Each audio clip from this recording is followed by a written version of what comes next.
என் பிரியமான பிள்ளையே, உன் வீட்டில் சில நேரங்களில் அமைதி இல்லாமல் போகிறது என்று நான் அறிவேன். சின்ன சின்ன விஷயங்களுக்கு கூட மனம் கலங்குகிறது. சில வார்த்தைகள் காயப்படுத்துகிறது. சில சூழ்நிலைகள் உன்னை சோர்வடையச் செய்கிறது. ஆனால் இன்று நான் உன்னிடம் சொல்லுகிறேன், உன் குடும்பத்திற்கு இன்று நிரந்தர சமாதானம் தருகிறேன். உன் வீட்டின் கதவுகளை நான் ஆசீர்வதிக்கிறேன். அங்கே இனிமேல் சண்டை நிலைக்காது. அங்கே புரிதல் பெருகும். அங்கே அன்பு ஆட்சி செய்யும். நீ பயந்திருந்த விஷயங்களை நான் அகற்றுகிறேன். உன் வீட்டில் இருந்த பதட்டத்தை நான் உடைக்கிறேன். உன் குடும்பத்தின் மேல் என் சமாதானத்தை ஊற்றுகிறேன். இன்று முதல் அழுகையின் சத்தம் குறையும். மகிழ்ச்சியின் சத்தம் அதிகரிக்கும். பிரிவின் சுவர் இடியும். ஒன்றுபட்ட இதயங்கள் உருவாகும். உன் குடும்பத்தில் இருந்த காயங்கள் குணமாகும். முன்னால் நடந்த விஷயங்கள் உன்னை பிடித்து வைக்காது. மன்னிப்பு உன் வீட்டில் மலரும். புதிய தொடக்கம் உருவாகும்.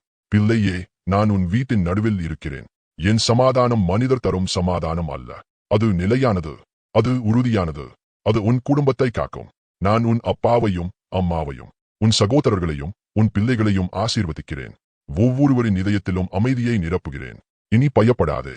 உன் குடும்பம் என் கையில் பாதுகாப்பாக இருக்கிறது. இன்று நான் அறிவிக்கிறேன், உன் குடும்பத்திற்கு நிரந்தர சமாதானம் கொடுக்கப்பட்டது. அமைதி உங்கள் வீட்டில் நிலைக்கட்டும்.